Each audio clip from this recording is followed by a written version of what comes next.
আপনি যখন জ্যোতিষ পড়বেন দেখবেন বন্ধনী যোগ থাকে, যে আপনি কোথায় বন্ধন হয়ে যাবেন।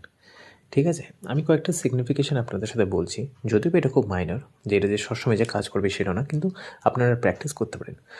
যদি আপনার বার্থ চার্টে যদি সেম নাম্বার অফ প্ল্যানেট যদি একে অপর অপোজিট যদি থাকে, মানে একে অপর অপোজিট মানে বলছি 5th হাউস অ্যান্ড 9th হাউসে সেম নাম্বার অফ প্ল্যানেট, ধরুন 5th হাউসে আপনার দুটো প্ল্যানেট, 9th হাউসে আপনার দুটো প্ল্যানেট, বা 4th হাউস বা 10th হাউস। 4th হাউসে ধরুন তিনটে প্ল্যানেট, একটা দুটো যাই হোক না কেন, 10th হাউসে সেম দুটো তিনটে প্ল্যানেট। ওকে, যখন same number of the planet যখন 5th and 9th and 4 and 10 যখন থাকে, কখনো ষষ্ঠম এবং অষ্টত 6 অ্যান্ড 8 যদি থাকে, ষষ্ঠ এবং অষ্ট থাকলে তাহলে আপনাকে দ্বিতীয় এবং দ্বাদশকেও কনসিডার করতে হবে, তাহলে আপনি এক জায়গায় আটকে যাবেন।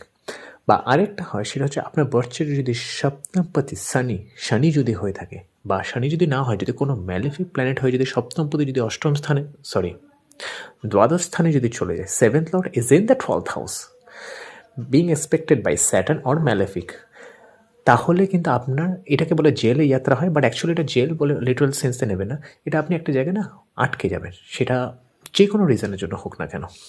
বন্ধন যোগ্যতা আরও অনেক সিগনিফিকেশন থাকে, আর অনেক অনেক অনেক অনেক ক্রাইটেরিয়া থাকে, বাট আপনাকে দেখতে হবে যে 5 and 9, 6 and 8 and 4 and 10, okay, 3 and 11 যদি সেম নাম্বার প্ল্যানেট থাকে এবং সাথে যদি সপ্তমপতি যদি দ্বাদশে থাকে, তাহলে একটুখানি প্রবলেম দিতে পারে, আপনি একটা জায়গায় না লাইফে আটকে যেতে পারেন।